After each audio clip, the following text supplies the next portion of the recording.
नमस्कार दोस्तों। आज है topic number 35, sterilisation and disinfection. तो इसमें आज इस टॉपिक में हम क्या क्या कवर करने वाले हैं। मेथड्स, इक्विपमेंट, इंडिकेटर्स, प्रिकॉशंस जो कि किसके लिए एसेंशियल है, ओटी के लिए, आईसीयू के लिए, जनरल वार्ड के लिए और इन्फेक्शन कंट्रोल में भी जो इंपॉर्टेंट है। तो ये सब चीज़ आज हम इस टॉपिक में कवर करने वाले हैं। तो चलो शुरू करते हैं। Autoclaving is a method of moist heat sterilisation. ये क्या है? टू है। यानी कि जो ऑटोक्लेव होता है उसमें हम मोइस्ट हीट का उपयोग करते हैं किसमें? स्टेलाइजेशन में। Autoclaving use steam under pressure to kill all microorganism including spores. यानी कि स्टेलाइजेशन में जो स्पोर फॉर्म होती है माइक्रो ऑर्गेनिज्म भी, वो भी किल हो जाती है। और इसमें हम क्या यूज करते हैं? स्टीम यूज करते हैं अंडर प्रेशर। स्टीम क्या होती है? भाप होती है, पानी की भाप, इसलिए मोइस्ट हीट स्टेलाइजेशन होता है क्या? Autoclave. What is the temperature used in autoclave for sterilisation? Sterilisation में जो टेम्परेचर यूज किया जाता है, कितना किया जाता है ऑटोक्लेव में, तो वो है 121 डिग्री, यानी कि 121 degree centigrade at 10 psi for 15 से 20 मिनट तक के लिए यूज किया जाता है। This combination ensure effective killing of bacteria, spore and virus. और ये टेम्परेचर अंडर प्रेशर इंश्योर करता है कि जो बैक्टीरिया हैं, स्पोर्स हैं, वो किल हो जाएं, virus. Dry heat installation is used for which items? Dry heat installation होता है वो कौन सा आइटम्स के लिए यूज किया जाता है? तो ग्लास वेयर और मेटल इंस्ट्रूमेंट्स के लिए ड्राई हीट इंस्टॉलेशन यूज किया जाता है। Dry heat is suitable for item that might be damaged bye moisture. तो ड्राई हीट होती है वो सुटेबल होती है ऐसे आइटम्स के लिए, क्योंकि जो ये ग्लास वेयर और मेटल इंस्ट्रूमेंट होते हैं वो, जो ग्लास वेयर होते हैं वो मॉइस्चर से डैमेज हो सकते हैं, इसलिए ड्राई हीट यूज किया जाता है। Ethylene oxide is a installation method. जो तो एथिलीन ऑक्साइड होता है वो किस टाइप के इंस्टॉलेशन में यूज किया जाता है? तो एथिलीन एक ऑक्साइड एक गैस होती है, तो इसे गैस इंस्टॉलेशन के रूप में यूज किया जाता है। ETO gas is used for heat sensitive item like plastics और इलेक्ट्रॉनिक्स। तो ईटीओ गैस होती है वो हीट सेंसिटिव आइटम्स में यूज की जाती है, लाइक प्लास्टिक, इलेक्ट्रॉनिक्स, रबड़ वाले, इन सब में ईटीओ यूज किया जाता है। What chemical indicator E used for autoclave? Autoclave के लिए कौन सा केमिकल इंडिकेटर यूज किया जाता है? तो ऑटोक्लेव टेप यूज की जाती है। ऑटोक्लेव में tape change colour when expose to the sterilisation cycle indicating exposure. यानी कि जो ऑटोक्लेव टेप होती है उसका कलर क्या हो जाता है? चेंज हो जाता है after after autoclave installation process के बाद में। What biological indicator used in autoclave? Autoclave के अंदर कौन सा बायोलॉजिकल इंडिकेटर यूज किया जाता है? तो इसका आंसर है बेसिलस स्टीरियोथर्मोफिलस। ये एक बैक्टीरिया होता है। Spores of this bacterium are highly resistant and confirm sterilisation efficiency. यानी कि जो ये बेसिलस स्टेरोमोफिस के होता है उसके स्पोर यूज हो जाते हैं और ये हाईली रेजिस्टेंट होते हैं, और ये जब किल हो जाएंगे तो इसका मतलब कि कंफर्म हो गया है कि आपका इंस्टॉलेशन इफेक्टिवली कंप्लीट हुआ। Pasteurisation is used for what type what purpose? जो पास्चुराइजेशन किया जाता है वो कहाँ किया जाता है? तो disinfected milk and dairy product. जो डेयरी प्रोडक्ट होते हैं, मिल्क होते हैं, उनको डिसइंफेक्ट करने के लिए पास्चुराइजेशन किया जाता है, जो क्या करता है? किल्स करता है pathogenic microbe without affecting taste और न्यूट्रिशनल वैल्यू। यानी कि पास्चुराइजेशन में क्या होता है? जो पैथोजन होते हैं दूध के अंदर वो क्या होते हैं? मर जाते हैं, और बिना दूध का टेस्ट चेंज हुए और उसकी न्यूट्रिशनल वैल्यू को चेंज किए ये पास्चुराइजेशन किया जाता है। UV rays are used in. UV rays कहाँ यूज की जाती है? तो सरफेस के डिसइंफेक्शन में यूवी रेज का यूज किया जाता है। Effective for air and surface sterilisation but not for deep और शेडेड एरिया। यानी कि जो यूवी रेज होती है वो ओनली सरफेस स्टेलाइजेशन में यूज की जाती है, डीप और शेडेड एरिया में ये यूज नहीं हो पाती है। What is the most effective method for sterilising linen? यानी कि लिनन को स्टेलाइज करने के लिए मोस्ट इफेक्टिव मेथड कौन सा होता है? तो वो है ऑटोक्लेव। ऑटोक्लेव से ही जो लिनन होते हैं उनको स्टेलाइज किया जाता है। Steam under pressure kill all और microorganism and spore in textile. यानी कि जो भी कपड़े वाले होते हैं, लिनन होते हैं, प्रोडक्ट होते हैं, उनको ओनली स्टीम अंडर प्रेशर यानी कि ऑटोक्लेव के द्वारा ही स्टेलाइज किया जाता है। इससे क्या होता है कि जितने माइक्रो ऑर्गेनिज्म होते हैं वो किल हो जाते हैं, स्पोर फॉर्म में भी किल हो जाते हैं। Method use to sterilise disposable plastic item is ethylene dioxide gas. यानी कि एथिलीन डाइऑक्साइड गैस से जो भी जितने भी प्लास्टिक आइटम्स होते हैं उनको स्टेलाइज किया जाता है, डिस्पोजेबल आइटम्स को भी स्टेलाइज किया जाता है। Safe for heat sensitive plastic item. यानी कि जो प्लास्टिक आइटम्स होते हैं वो क्या होते हैं? हीट सेंसिटिव होते हैं, इसलिए एथिलीन डाइऑक्साइड से ईटीओ किया जाता है उनमें। Hot air oven E used for. Hot air oven किस लिए यूज होता है? तो ड्राई हीट इंस्टॉलेशन में हॉट एयर ओवन का यूज किया जाता है। हॉट एयर ओवन से क्या होता है? Kill microorganism through high temperature exposure for prolong time. यानी कि हॉट एयर ओवन में जो हाई टेम्परेचर पर एक्सपोजर किया जाता है उन माइक्रो ऑर्गेनिज्म को किल करने के लिए, प्रोलॉन्ग टाइम यानी कि लंबे समय तक हाई टेम्परेचर का एक्सपोजर किया जाता है, तब ड्राई हीट स्टेलाइजेशन कंप्लीट होता है। Sterile pack should be labelled with. जो स्टेराइल पैक होते हैं वो कैसे लेबल किए जाते हैं? तो date of sterilisation and expiry. यानी कि जो स्टेराइल पैक होते हैं, यानी कि स्टेराइल सेट होते हैं, उनके ऊपर एक चिट लगाई जाती है, उसमें जिस दिन स्टेलाइजेशन हुआ है उसकी डेट डालेंगे, और जिस दिन एक्सपायरी हो रहा है वो डेट डालेंगे, तो इस प्रकार उन्हें इंडिकेट किया जाता है, लेबल किया जाता है। Ensure traceability and prevent use of expiry pack. यानी कि अगर कोई पैक एक्सपायर हो गया है तो उसे यूज नहीं करना है। 3 दिन इनका, तीन दिन तक हम इसे यूज कर सकते हैं। जैसे आज 1 तारीख को स्टेलाइज हुआ है तो 3 तारीख तक इसको यूज कर सकते हैं, और फोर्थ डे इसको वापस स्टेलाइज कराना पड़ेगा। Disinfection is use to. जो डिसइंफेक्शन होता है वो इसलिए यूज किया जाता है, kill most pathogenic organism but not spore. यानी कि जो डिसइंफेक्शन होता है उसमें जो पैथोजेनिक और माइक्रो ऑर्गेनिज्म होते हैं वो किल हो जाते हैं, लेकिन उनका जो स्पोर फॉर्म होती है वो नहीं डिस्ट्रॉय हो पाती है। इसलिए डिसइंफेक्शन कहा गया। और जबकि स्टेलाइजेशन में जो स्पोर फॉर्म होती है वो भी किल हो जाती है। Disinfection reduce microbial load but does not achieve full sterility. High level disinfectant include, जो हाई लेवल डिसइंफेक्शन होते हैं उनमें क्या क्या होता है, ग्लूटाराइड एल्डिहाइड होता है और हाइड्रोजन पेरोक्साइड भी यूज होता है, जो हाई लेवल डिसइंफेक्शन के रूप में यूज किया जाता है। जो क्या करते हैं, बैक्टीरिया को किल कर देते हैं, वायरस को, फंगाई को एंड सम स्पोर्स को भी किल कर देते हैं। कौन? High level disinfectant like glutaraldehyde और hydrogen peroxide. Glutaraldehyde is used for, glutaraldehyde तो उसको किस लिए यूज होता है, तो एंडोस्कोप के डिसइंफेक्शन में भी ग्लूटाराइड का यूज किया जाता है। और ये क्या होता है, non heat sterilisation instruments are immersed for chemical sterilisation, यानी कि जो इंस्ट्रूमेंट क्या हीट के द्वारा स्टेलाइज नहीं हो पाते, यानी कि नहीं कर सकते, जिनको हम जो एंडोस्कोप्स होते हैं वो बिल्कुल भी हीट सेंसिटिव होते हैं बहुत ज़्यादा। अगर उनको हीट में स्टेलाइज करने की कोशिश भी करेंगे तो वो एकदम खत्म हो जाएगा, बहुत महंगा महंगा आता है, उनके जो कॉस्ट होती है बहुत हाई होती है। इसलिए इनको केमिकल स्टेलाइजेशन करके भी हम इनको वापस यूज करते हैं। Bleach sodium hypochloride is commonly used for, जो ब्लीच होता है सोडियम हाइपोक्लोराइड, उसको कॉमनली कैसे यूज किया जाता है, सरफेस डिसइंफेक्शन में इनका यूज किया जाता है ब्लीच का। Effective against bacteria virus and fungi, जो सोडियम हाइपोक्लोराइड होता है वो बैक्टीरिया वायरस और फंगाई के अगेंस्ट इफेक्टिव होता है। 70% एल्कोहल इज यूज्ड फॉर, जो 70% एल्कोहल होती है वो किसके यूज की जाती है, और स्किन डिसइंफेक्शन में ये यूज की जाती है। Rapidly kill bacteria on intact skin before injection और माइनर प्रोसीजर, यानी कि जो 70% एल्कोहल होता है, स्टेलियम बोलते हैं जिसको, स्पिरिट भी बोलते हैं, वो जो स्किन होती है हमारी उसके ऊपर स्किन डिसइंफेक्शन में इसका यूज किया जाता है। और ये जो स्किन के ऊपर लगे हुए जो बैक्टीरिया होते हैं उनको रैपिडली किल कर देती है, ताकि हम वहाँ पर वहाँ से क्लीन करके इंजेक्शन लगा सकें और माइनर प्रोसीजर्स हम कंप्लीट कर सकें। The pressure maintain in autoclave is, जो ऑटोक्लेव होता है उसका प्रेशर कितना मेंटेन किया जाता है, तो 15 LBS पर इंच स्क्वायर, यानी PSI, पाउंड पर स्क्वायर इंच, 15 पाउंड पर square inch. Ensure steam penetration and sterilisation of instrument, यानी कि जो 15 पाउंड पर स्क्वायर इंच होता है वो स्टीम से पेनिट्रेट कर देगा इंस्ट्रूमेंट को या फिर लिनन को, जहाँ भी हम ऑटोक्लेव में यूज कर रहे होते हैं स्टेलाइजेशन के लिए। Pouch use for ETO sterilisation must भी, जो पाउच होते हैं स्टेलाइजेशन के लिए, ETO स्टेलाइजेशन के, वो कैसे होते हैं, गैस परमिएबल होने चाहिए, यानी कि उसके अंदर से गैस जानी चाहिए, गैस को जाना अलाउ होना चाहिए, ऐसे पाउच में यूज करने होते हैं। Allow ethylene dioxide gas to penetrate and sterilise item effectively. Cold sterilisation method is, cold sterilisation method कौन सा होता है, केमिकल स्टेलाइजेशन को ही कोल्ड स्टेलाइजेशन कहते हैं, जिसमें क्या होता है कि used for heat sensitive item immersed in medical sterilant, यानी कि जो हीट सेंसिटिव आइटम्स होते हैं उनके लिए हम कोल्ड स्टेलाइजेशन यूज करते हैं, केमिकल स्टेलाइजेशन यूज करते हैं। इसमें जो केमिकल होता है, केमिकल उसके अंदर उस आइटम को इमर्स किया जाता है, उसके अंदर डुबो दिया जाता है। Sterility indicator are used to, जो स्टेरिलिटी के इंडिकेटर होते हैं वो यूज किए जाते हैं क्या करने के लिए, मॉनिटर इंस्टॉलेशन एफिशिएंसी, यानी कि जो इंस्टॉलेशन की एफिशिएंसी चेक करने के लिए, मॉनिटर करने के लिए इंडिकेटर्स का यूज किया जाता है, ताकि ये इंश्योर हो सके कि जो इंस्टॉलेशन हुआ है, इंस्टॉलेशन के पैरामीटर्स हुए हैं वो अचीव हो चुके हैं।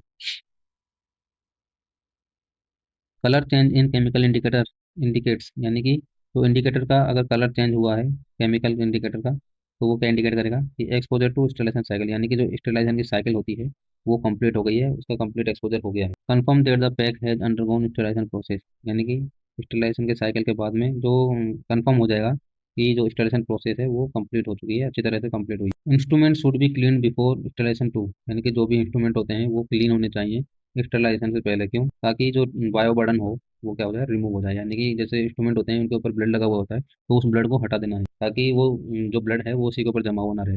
वो बायो बर्डन होता है एक प्रकार से।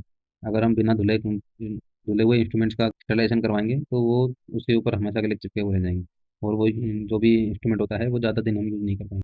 Organic matter reduce efficiency of sterilisation, यानी कि जो भी ऑर्गेनिक मैटर, यानी कि ब्लड लगा हुआ है या फिर टिश्यू है अगर इंस्ट्रूमेंट के ऊपर, तो वो जो स्टेलाइजेशन की एफिशिएंसी इफेक्टिवनेस होती है उसको कम कर देता है। फ्यूमिगेशन इज डन यूजिंग, यानी कि फ्यूमिगेशन कब करवाना चाहिए, फ्यूमिगेशन किसके द्वारा कंप्लीट होता है, फ्यूमिगेशन में क्या क्या यूज किया जाता है, तो फॉर्मेल्डिहाइड एंड पोटेशियम परमैंगनेट का यूज किया जाता है किसमें, फ्यूमिगेशन में, formaldehyde and potassium permanganate use to sterilise air and surface in enclose room, यानी कि जैसे ओटी को बंद करके या फिर कोई भी वार्ड के किसी एक रूम को बंद करके वहाँ फ्यूमिगेशन अगर करवाना है वहाँ, तो हम क्यों करवाते हैं, ताकि जो एयर है वहाँ की उस रूम की वो एकदम स्टेराइल हो जाए, उसके अंदर कोई माइक्रो ऑर्गेनिज्म जीवित ना बचे, इसलिए हम फ्यूमिगेशन करवाते हैं। उसके लिए क्या यूज किया जाता है, फॉर्मेल्डिहाइड किया जाता है, पोटेशियम परमैंगनेट यूज किया जाता है।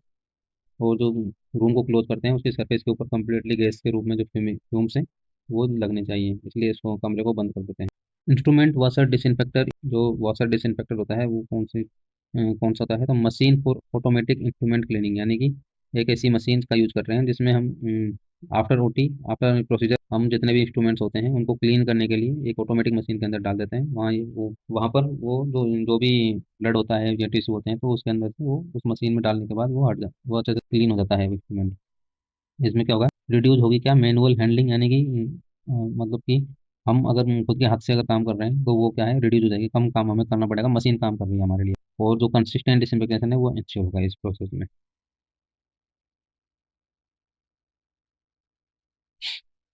प्लाज्मा इंस्टॉलेशन यूज, जो प्लाज्मा इंस्टॉलेशन होता है वो कहाँ, उसमें क्या यूज किया जाता है, तो हाइड्रोजन परऑक्साइड गैस को प्लाज्मा में यूज किया जाता है, hydrogen peroxide gas. Low temperature installation method for heat sensitive instrument, यानी कि जो हीट सेंसिटिव इंस्ट्रूमेंट्स होते हैं उनके लिए लो टेम्परेचर इंस्टॉलेशन मेथड होता है कौन सा, प्लाज्मा। प्लाज्मा में क्या यूज किया जाता है, हाइड्रोजन परऑक्साइड गैस का यूज किया जाता है।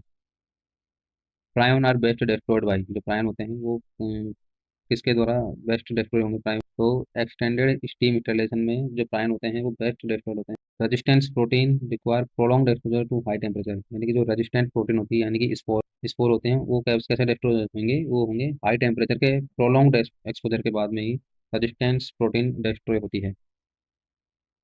Cidex is the brand name of, जो साइडेक्स है वो कौन से केमिकल का ब्रांड नेम होता है, तो 2% ग्लूटाराल्डिहाइड के लिए साइडेक्स का यूज किया जाता है, साइडेक्स का नाम का यूज किया जाता है। High level disinfectant for endoscope and medical instruments, यानी कि जो 2% ग्लूटाराल्डिहाइड है वो एक हाई लेवल डिसइंफेक्टेंट है, जो किसके लिए यूज किया जाता है, एंडोस्कोप के लिए यूज किया जाता है, दूसरा मेडिकल इंस्ट्रूमेंट्स के लिए भी यूज किया जाता है। फिल्ट्रेशन इंस्टॉलेशन ही यूज को, जो फिल्ट्रेशन इंस्टॉलेशन होता है वो कब कैसे यूज किया जाता है, तो हीट सेंसिटिव लिक्विड्स के लिए फिल्ट्रेशन इंस्टॉलेशन किया जाता है, जो क्या करेगा, रिमूव करेगा माइक्रो ऑर्गेनिज्म को by passing liquid through a fine filter, यानी कि जो लिक्विड है ये लिक्विड को पास करना फाइन फिल्टर के थ्रू, उससे क्या होगा, जो माइक्रो ऑर्गेनिज्म होंगे वो रिमूव हो जाएंगे। तो फिल्ट्रेशन इंस्टॉलेशन में एक हीट सेंसिटिव लिक्विड्स को के लिए यूज किया जाता है। Indicator tape change colour after, यानी कि जो इंडिकेटर की टेप होती है वो उसका कलर चेंज हो जाता है किसके बाद में, ऑटोक्लेव के एक्सपोजर के बाद में, यानी कि ऑटोक्लेव अच्छे से हुआ है तो जो इंडिकेटर का कलर है वो चेंज हो जाएगा।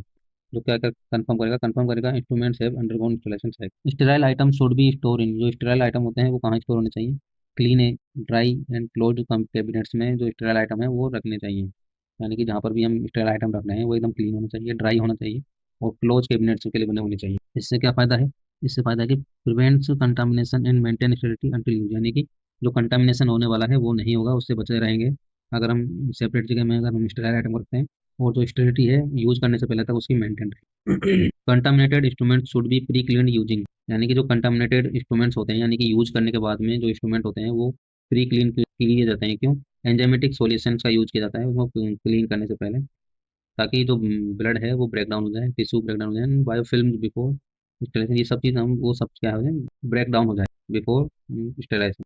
बायोलॉजिकल इंडिकेटर आर कंसिडर, जो बायोलॉजिकल इंडिकेटर होते हैं वो क्या कंसिडर इसलिए यूज किए जाते हैं, तो gold standard of sterilisation testing, यानी कि स्टेलाइजेशन हुआ है या नहीं हुआ है, इसलिए बायोलॉजिकल इंडिकेटर्स का यूज किया जाता है। Confirm true sterility by using highly resistance score, यानी कि स्टेरिलिटी हुई है नहीं हुई है, ऑटोक्लेव हुआ है या नहीं हुआ है, ये कंफर्म करने के लिए हाईली रेजिस्टेंस स्कोर का यूज किया जाता है। और जब ये स्कोर्स खत्म हो जाएंगे इसका मतलब ये है कि जो बायोलॉजिकल इंडिकेटर्स हैं उनका उसमें चेंजेस आ जाएंगे और आपके जो ऑटोक्लेव प्रोसेस है वो कंप्लीट हुआ है, ये चेक करने के लिए हम यूज करते हैं। बॉइलिंग किल्स, बॉइलिंग यानी कि उबालने से क्या किल्स होते हैं, मोस्ट बैक्टीरिया किल हो जाते हैं बट स्पोर फॉर्म किल नहीं होती है।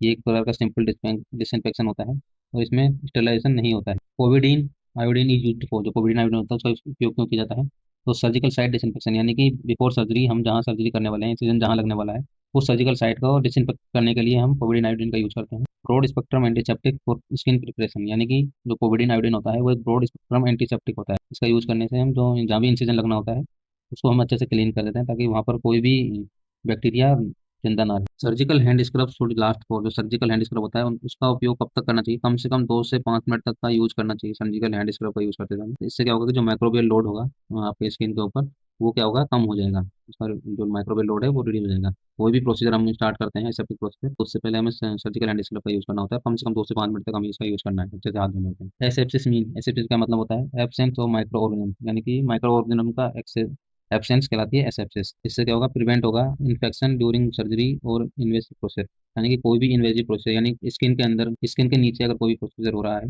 या आईवी कैनुला भी लग रहा है तब वो उसमें क्या होना चाहिए, जो माइक्रो ऑर्गेनिज्म का है एब्सेंस नहीं होनी चाहिए, मतलब एब्सेंट होनी चाहिए, और बिफोर सर्जरी या ड्यूरिंग सर्जरी हम इन्फेक्शन से बच सकते हैं अगर एसेप्सिस आपने अच्छे से मेंटेन किया है। Disinfection of skin before injection use, यानी कि स्किन के ऊपर स्किन का डिसइंफेक्शन करना जरूरी है इंजेक्शन लगाने से पहले। इसके थ्रू करते हैं तो स्प्रिट स्वैब यानी कि 70% अल्कोहल का यूज किया जाता है डिसइंफेक्शन के लिए। इससे जो 70% अल्कोहल होता है वो क्विकली किल करता है बैक्टीरिया को। तो इन स्किन की सरफेस के ऊपर 70% अल्कोहल होना चाहिए। CSHD स्टैंड फॉर, जो CSHD होता है वो का फुल फॉर्म क्या होता है?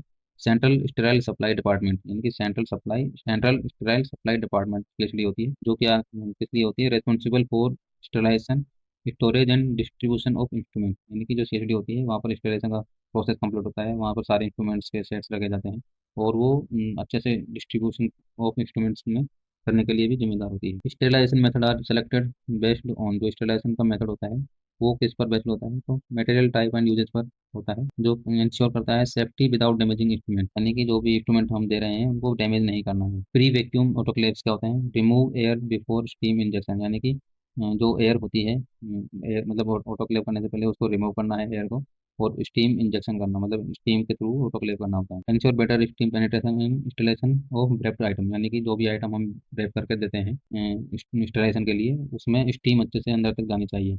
ये इंश्योर करना होता है प्री वैक्यूम ऑटोक्लेव में। एक chemical indicator should be place, यानी कि जो केमिकल इंडिकेटर होता है वो कहाँ पर प्लेस करना है बिफोर इंस्टॉलेशन?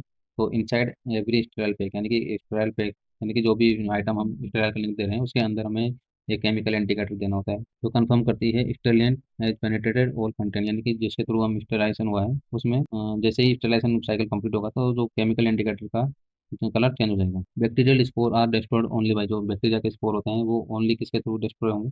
तो स्टेरिलाइजेशन के थ्रू ही डिस्ट्रॉय होते हैं, डिसइंफेक्शन के थ्रू नहीं होते हैं। Spores are highly resistant to heat and chemical, यानी कि जो स्पोर्स होते हैं वो हाईली रेजिस्टेंट होते हैं किसके लिए? हीट के लिए और केमिकल्स के लिए। Disinfectant should be prepare fresh daily, यानी कि जो डिसइंफेक्टेंट होता है वो डेली प्रिपेयर किया जाना चाहिए, डेली बनाना चाहिए डिसइंफेक्टेंट, ताकि वो अच्छे से काम करे। मेंटेन पोटेंसी एंड इफेक्टिवनेस, ताकि जो डिसइंफेक्टेंट की पोटेंसी बनी रहे, उसकी इफेक्टिवनेस बनी रहे, इसलिए इसको डेली प्रिपेयर करना चाहिए। Flash sterilisation is used for, flash sterilisation का यूज कैसे किया जाता है? अर्जेंट इंस्ट्रूमेंट इंस्टॉलेशन के लिए फ्लैश इंस्टॉलेशन का यूज किया जाता है।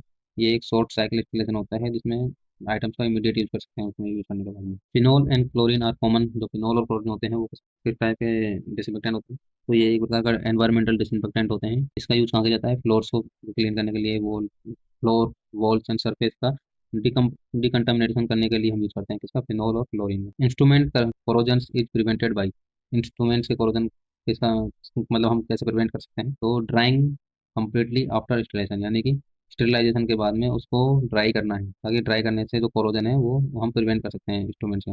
Moisture accelerate rusting and damage to instrument, यानी कि मॉइस्चर जो होता है, जो पानी होता है लगा हुआ, वो एक्सेलरेट करता है रस्टिंग को, यानी कि वहाँ उसके अंदर मतलब जो डैमेज हो जाएगा, रस्टिंग हो जाएगी, वो उसको एक्सेलरेट करता है मॉइस्चर, और इंस्ट्रूमेंट क्या होता है? डैमेज हो जाता है। स्टेराइल इंडिकेटर शुड बी, जो स्टेराइल इंडिकेटर होते हैं वो कैसे होते हैं? वो चेक करने चाहिए बिफोर यूजिंग इंस्ट्रूमेंट, यानी कि इंस्ट्रूमेंट्स को यूज करने से पहले हमें चेक करना होता है स्टेराइल इंडिकेटर्स को। इससे क्या होता है कि इंश्योर होगा sterilisation was successful before patient use, यानी कि पेशेंट पर यूज करने से पहले तो स्टेरिलाइजेशन हुआ है या नहीं हुआ इंस्ट्रूमेंट्स का, वो इंश्योर हो जाता है। Use instruments must be segregated as, जो यूज किया हुआ इंस्ट्रूमेंट है वो सेग्रीगेट किया जाना चाहिए। कैसे? शार्प अलग करने चाहिए, बायोहजार्डस अलग करनी चाहिए, और नॉन इन्फेक्टियस अलग करनी चाहिए। इससे क्या होता है कि जो इंजरी है प्रिवेंट हो जाएगी, क्रॉस कंटामिनेशन नहीं होगा। फ्यूमिगेशन रिक्वायर, यानी कि फ्यूमिगेशन के लिए क्या चीज़ जरूरी है? तो रूम सीलिंग, यानी कि रूम अच्छे से बंद हुआ होना चाहिए। जो एक्सपोजर टाइम है वो एटलीस्ट 6 घंटे का होना चाहिए, यानी कि एक बार फ्यूमिगेशन हुआ है तो उस रूम को कम से कम 6 घंटे के लिए बंद करना जरूरी होता है। इससे क्या होगा? Ensure proper disinfectant of air and surface in enclose area, जो इससे क्या होगा कि जो एनक्लोज एरिया जहाँ पर फ्यूमिगेशन हुआ है उसकी एयर के अंदर जो फ्यूम्स होंगे वो अच्छे से डिसइंफेक्शन कर पाएंगे, अगर हम प्रॉपर टाइम देंगे तो लगभग 6 घंटे हमें बंद करके रखना होता है। अगर आपको हमारी वीडियो अच्छी लगी तो सब्सक्राइब करें चैनल को, वीडियो को शेयर करें, और आपका कोई भी सुझाव हो तो आप हमें कमेंट सेक्शन में बता सकते हैं। लाइक करें। Thank you for your support.